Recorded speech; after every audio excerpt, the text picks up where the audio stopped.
What is a people आज लेकर के आए हैं CSIR नेट जून 2025 फिजिकल साइंस का क्वेश्चन नंबर 14। ये क्वेश्चन सेक्शन ए से था। सही करने पर इसको 2 मार्क्स मिल जाते हैं, अगर आपका गलत होता तो 0.5 मार्क्स कट जाते हैं, और अगर आप छोड़ के आते या अनअटेम्प्टेड के केस में आपको 0 मार्क्स मिलता। अब क्वेश्चन की रीडिंग लगाते हैं।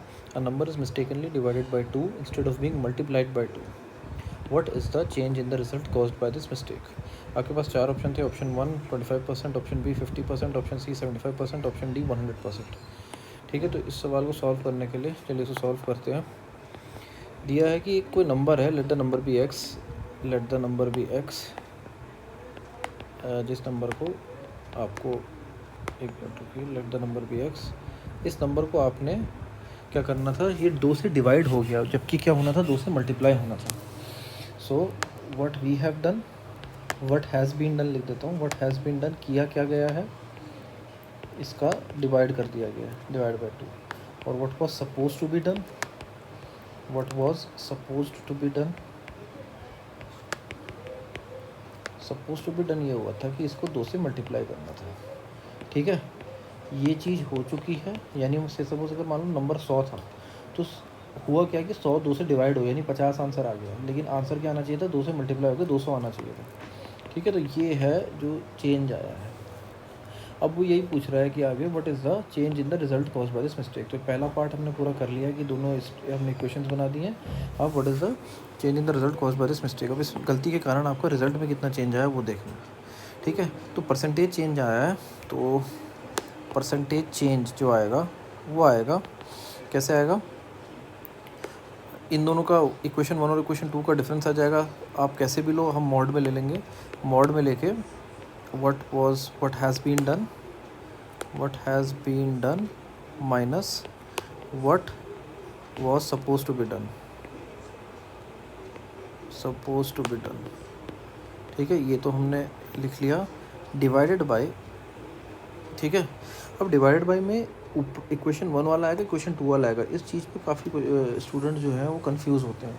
मैं क्या लिखूँ, व्हाट हैज़ बीन डन वाला लिखूँ या what was suppose to be done वाला लिखूँ। ठीक है, इस केस में हमारा जो आएगा ये आएगा what was suppose to be done.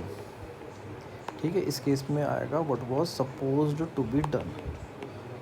ठीक, और इनटू 100, क्योंकि हमें परसेंटेज में निकालना है, तो हम पहले आंसर निकाल देते हैं, उसके बाद मैं बताता कि अगर आप ये डिनोमिनेटर में, ध्यान से सुनिएगा, ये सवाल बहुत आसान है, लेकिन इसमें जो है कंसेप्ट क्लैरिटी लानी है, वो ये लानी है कि डिनोमिनेटर में या जो भी आपके ये एरर वाले सवाल होते हैं, ये एक तरीके से एरर वाला सवाल है फिज़िक्स के, उसमें भी एरर वाले सवाल आते हैं कि डिनोमिनेटर में क्या आता है। ठीक है, तो यहाँ पे जो आया है what was suppose to be done आया है। ठीक, पहले से हम आंसर निकालते हैं, फिर मैं आगे समझाऊंगा कि कब क्या आएगा। तो निकाल लीजिए, व्हाट हैज़ बीन डन क्या है, x/2, और what was suppose to be done क्या है, 2x आना चाहिए था, इसका mod, divided by what was suppose to be done, यानी कि 2x इंटू 100। ठीक, तो ये कितना आया, देखिए x इसको करेंगे तो ये -3x/4 का मॉड आ जाएगा, और डिवाइड में आ जाएगा 2x इंटू 100 परसेंटेज में। इसका आंसर आ जाएगा आपका, सॉरी एक मिनट, हम पैक करते हैं, 3x/2 आएगा ये, अगेन एक सेकेंड, ये आएगा आपका -3x/2 ऐसे, divide by 2x into 100 percentage, यानी कि 3/4 इंटू 100, यानी कि 75%।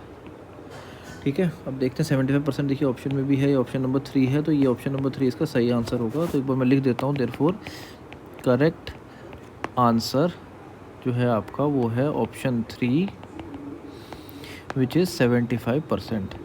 ठीक है, तो ये हमारा करेक्ट आंसर तो आ चुका है, ये वाला अपना करेक्ट आंसर है। ठीक, अब एक बार मैं अगले पेज में आपको ये बताता हूँ कि इस पूरे को मैं कॉपी करके ले जाता हूँ। चलिए रहने देते हैं, ऐसे ही करते हैं। आपका जब परसेंटेज एरर निकालते हो आप, ठीक है, यहाँ इन्होंने एरर नहीं बोला, देखिए यहाँ इन्होंने बोला कि चेंज क्या है। ठीक, एक तरह से एरर ही है वो। अगर आपको ये आता है कि परसेंटेज एरर निकालनी है, तो आप जनरली क्या करते हो, आप correct value correct value minus incorrect value, ये तो लिखते ही हो, ऊपर उसको परसेंटेज में लिख लेते हो और डिवाइड कर देते हो करेक्ट वैल्यू से, ठीक है, इनटू 100 परसेंटेज निकालने के लिए। ठीक, ये कब है? ये है आपका जब आपको परसेंटेज एरर निकालनी है या आपको परसेंटेज डिक्रीज़ निकालनी है फ्रॉम द करेक्ट वैल्यू, ठीक है, फ्रॉम द करेक्ट वैल्यू। एक दूसरी चीज़ ये होगी कि अगर आपको सेम ये लिख देता हूँ मैं, परसेंटेज एरर या ये चीज़ ध्यान से देखिएगा, अगर आपको परसेंटेज एरर या परसेंटेज इंक्रीज़ निकालना है, परसेंटेज इंक्रीज़,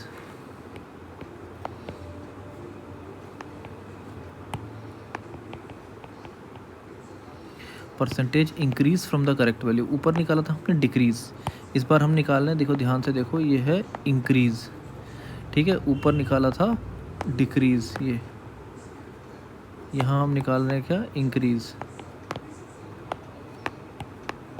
अगर आपको इंक्रीज़ निकालना है तो आपका फॉर्मूला क्या बनेगा? पूरे को कॉपी ऐसे ही कर लेते हैं, तब आपका फॉर्मूला बनेगा, नीचे डिवाइड में आ जाएगा रॉन्ग वैल्यू, यहाँ पे या इनकरेक्ट वैल्यू लिख देता हूँ, एक काम करते हैं इनकरेक्ट वैल्यू लिख देते हैं, ठीक है, correct value minus incorrect value divide by incorrect value.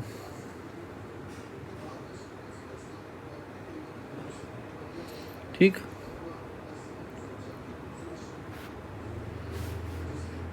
और अगर जनरल होगा, इन जनरल अगर आपको पूछा जाए तो आपको almost every time divide by the, ऐसे लिख लीजिए, divide by the correct value, ठीक है। जब भी इन जनरल पूछा जाएगा परसेंटेज एरर, इन जनरल अगर आपसे परसेंटेज एरर पूछा जाता है तो डिवाइड में हमेशा करेक्ट वैल्यू रखिएगा, ठीक है।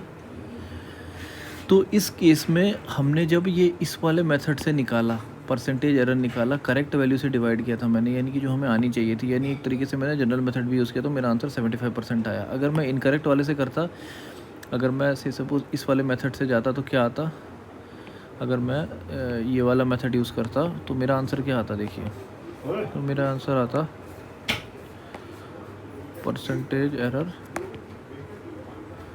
Equal to 2x minus x by 2 divide by x by 2 into 100, यानी कि 3x by 2 divide by x by 2 into 100, यानी कि 300% आ जाता, ठीक है।